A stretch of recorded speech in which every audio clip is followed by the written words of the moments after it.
Start with Anthony Crolla. We all know the story, it's been retold a lot, but now it's come down to fight night. As you say, he looks in amazing shape. How is he possibly going to kind of hold it all together with the emotions and the fans and everything else? It's a good point, and I think that's something that he has to use to his advantage rather than his disadvantage. Like you say, we know the story. We know he's the nicest kid you could meet in boxing. Doesn't mean you're going to win a world title, but there's something different about Anthony Crolla today that I haven't really seen before. It's almost like a steely desire and calmness. And I think sometimes when you've been through what he's been through, it can make you a different person. You can look at life differently. And I believe he's going to do it on Saturday night. And I think that those pressures that you talked about, I think he's going to use to his advantage. Bringing back the memories of what happened to him, using the energy from the 12 or 13,000 that's in the arena on Saturday night.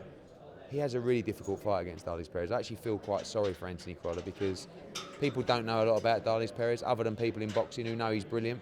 So everyone's saying, oh, Crolla should win that. It's like, well, he's a big underdog. But he has to put together a career best performance. But it's going to be special. The atmosphere is going to be special. And this is why we're in the game. So Scott Quigg, of course, co-feature, you could say, Kiko Martinez. What would you say to people who call this a bit of a lose-lose situation for him? Because if he stops Kiko, everyone says, well, Frampton's done it already.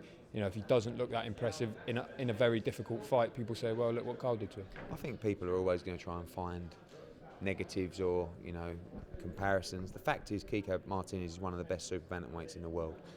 And that's what we wanted for Scott Quigg. I want to see how good Scott Quigg is because I believe he's the best.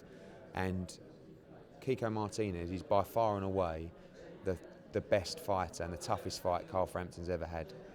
And actually, Scott Quigg, the same. So it's the toughest fight Scott Quigg's ever had. It's the most dangerous fight Scott Quigg's ever had. And we're going to find out what he's about. If he's as good as we think he is, he's going to look sensational. And he's going to make a really big statement. But Martinez is very dangerous. He's got a proper team. He's 100% up for it. He wants to win a world title again. It's going to be an incredible fight. Quigg against Martinez. It really is. Styles will gel perfectly. And of course Frampton on at the same time as well on TV, on ITV over in America. In terms of Frampton Quigg, how kind of close are we? I know it's an ongoing saga. How do you feel in your gut? Are you still hopeful that could happen at some point? Well, I think obviously they're not happy with the terms that were offered, so after this fight we have to go back with some new terms if we want to get the fight made. So, obviously we got to try and be the bigger men, and we want the fight. If they really want the fight, we have to find a way to make them accept the fight.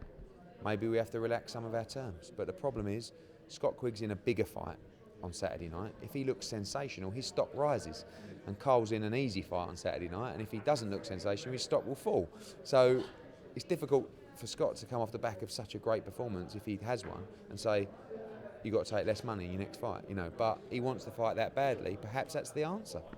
All we can do is go back with a fresh proposal. If they want to keep turning down the fight, there's nothing we can do. But hopefully, I said this before, after the two respective fights, which have fallen on the same night, hopefully we can get it made.